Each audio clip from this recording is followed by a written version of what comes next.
세계적인 석학으로 명성을 얻고 있는 이스라엘의 역사학자이자 철학자인 유발 노아 하라리를 우리는 잘 알고 있습니다. 사피엔스, 호모데우스, 21세기를 위한 21가지 재현 등의 저서를 통해서 인간의 역사와 미래에 대한 나름의 통찰력을 제시해 주었습니다. 언뜻 대단한 통찰을 제시하는 것 같습니다. AI를 기반으로 하는 지식정보사회가 앞으로 가져올 미래에 대한 그의 경고는 눈길을 얻기에 충분합니다. 그러나 종교의 역할이나 신에 대한 해석은 지극히 유화적 단계를 벗어나지 못하고 있는 것을 보게 됩니다. 지극히 도덕적이고 윤리적인 입장에서 종교의 사회 현상이나 사회적 역할만을 분석하고 있을 뿐 종교의 본질이나 영성의 깊이는 전혀 이해하고 있지 못한 것을 발견하게 됩니다.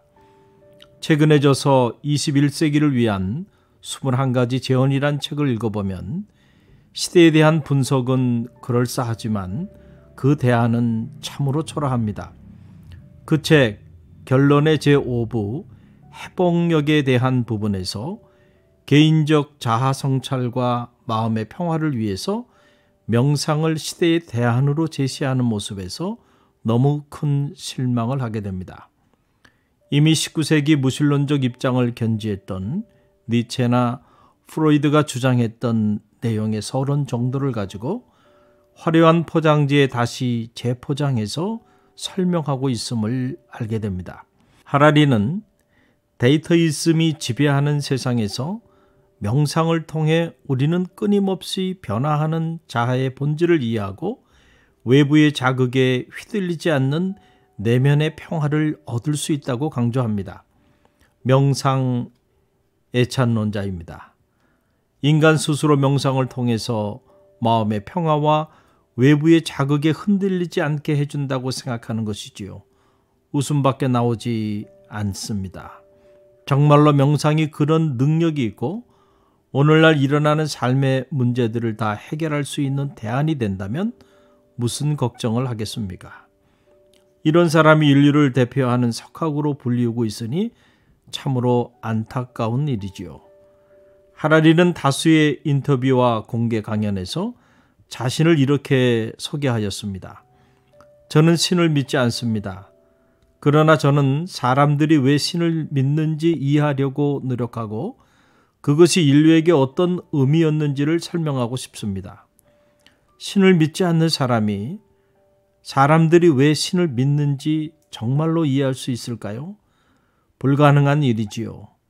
명상에 관해 이야기하면서 하라리 그 자신이 한 말이 있습니다. 자신이 명상을 하는 대신 다른 어떤 명상가에 대해서 일어나는 정기 활동을 관찰만 하는 경우에는 명상에서 얻을 수 있는 잠재적 성과의 대부분을 놓치게 된다. 하라리의 말을 그대로 돌려주고 싶습니다. 단순히 종교의 사회적 현상을 역사적으로 서술하는 것으로 마치 종교의 본질을 모두 아는 것처럼 주장하는 것은 사상 누각일 뿐입니다. 종교의 왜곡된 사회화된 현상이 곧 종교의 본질은 아닙니다. 하나님에 대한 실제하는 믿음을 갖지 않고서는 신앙의 세계를 논할 수가 없습니다.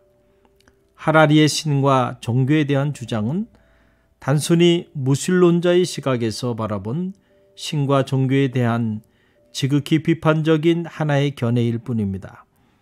명상에 관한 하라리 자신의 주장처럼 무신론자가 어떻게 유신론자의 신앙의 세계를 감히 논할 수 있겠습니까?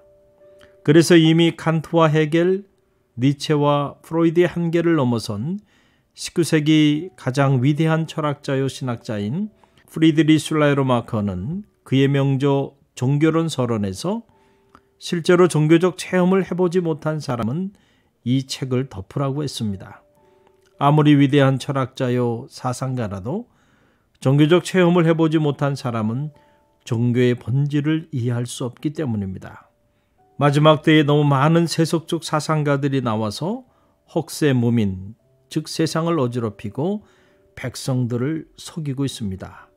그 어느 때보다도 영적 분별력을 가져야 할 때입니다.